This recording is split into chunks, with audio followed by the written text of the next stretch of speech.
दिन 10टार उठिया पिला आज सकाळु सकाळु उठी जाइतिला कहीं आज थी गणेश पूजा आउ एथर गणेश पूजा थी किसी खास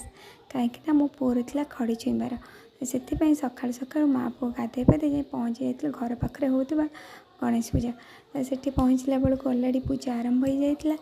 आ माँ पुओ आम पहुँचिकी से पुष्पांजलि देलु पुष्पांजलि दे सारापर पुओ नहीं खड़ी स्लेट बही सबू नना को देली नना पूजा कले पूजा कर सारापर ये खड़ी छुँया पुओ को डाकिले तो पुओ कांदिला कहला नाई मो मामा पाखे ही बसबी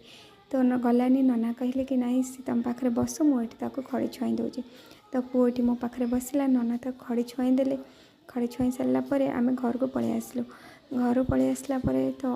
वर्षा होता तापर पुणी हठात मन पड़गला कि नाई आज विवेक बाबू घर को जीवार अच्छी कहीं तांकर भी सेठी गणेश पूजा हो से मत 2 दिन पूर्व डाकी घर को जीवाई मो तो पुओ को लेकिन जीवाई असुविधा था तो सांगे सांगे आम ओला बुक करके पलि गलु आ पुओ भी सेठी जीवाई बहुत खुशी हुए कहीं घरे से बहुत भल लगे समस्ते भल पाती आए आम माँ पुओ जा पहुँची गलु विवेक बाबू घरे आउ घरे पहुँचला गणेश देखिए बहुत खुशी लगे कहीं बहुत बढ़िया से सजाई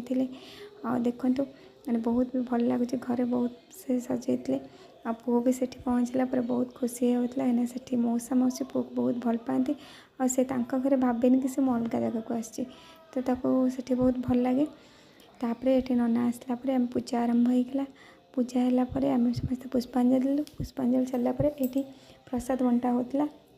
तो प्रसाद बंटा सारापर यहाँ मो पाखक आसला खायापी मुझे खाइले तो बहुत भल लगे प्रसाद खाई सारापर किसी समय रेस्ट नेलु रेस्ट नेलापर आमर आशा होता अन्न तो अन्न खाई समस्त बहुत बढ़िया लगे और अन्नर भी टेस्ट बहुत भल था